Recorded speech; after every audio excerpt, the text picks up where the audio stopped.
Cinema பார்க்கும் போது எனக்கு வயசு 7. நான் முதல் பார்த்த படம் சந்திரலேகா. அதுக்கப்புறம் அம்மா எப்படி அனுப்புவாங்கன்னா தீபாவளி பொங்கல் 2 நாளைக்கு மேட்னி ஷோக்கு அனுப்புவாங்க. 7 வயசு படம் பார்க்க ஆரம்பிச்சு 14 வயசு வரைக்கும் நான் பார்த்த மொத்த படமே 14 படம் தான்.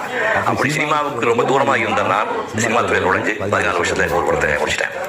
ஒரு படம் முடிச்ச உடனே இந்த துறையினுடைய 2 கண்களாக இருக்கக்கூடிய எம்ஜிஆர் அவர்களையும் சிவாஜி அவர்களையும் வச்சு இந்த 1வது பட விழாவை கொண்டாடணும் ஆசைப்பட்டேன். நான் சிவாஜி அவர்கள் தர்மராஜா படத்துக்காக ஜப்பான் போயிருந்தால எம்ஜிஆர் அவர்களை வச்சு தான் விழாவை எடுத்தேன். எவிஎம் ஸ்டுடியோவில் எவிஎம் கார்டனில் எவி செட்டியார் தலைமையில் சிறப்பு விருந்தராக எம்ஜிஆர் அவர்கள் இருந்து அந்த விழாவை நடத்தினார்.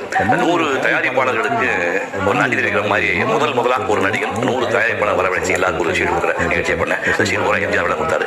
அதோட இந்த முகத்தை 100 படங்களில் பார்த்து சகித்துக் கொண்ட தமிழ்நாட்டு மக்களுக்கு ஏதாவது ஒரு வகையில் நன்றி தெரிவிக்கிறதுக்காக சிவகுமார் கல்வி அறக்கட்டளை துவக்கி +2 மாணவர்களில் 1st, 2nd, 3rd வரவங்களுக்கு அந்த 27 என்ன வட்டி வந்தோ அந்த தொகையை வச்சு 23 வருஷமா இன்னைக்கு 32வது வருஷம் இன்னும் நான் கொடுத்துட்டு வரேன். அதை துவக்கி வச்ச ஒரு எம்ஜிஆர் அவர்கள்.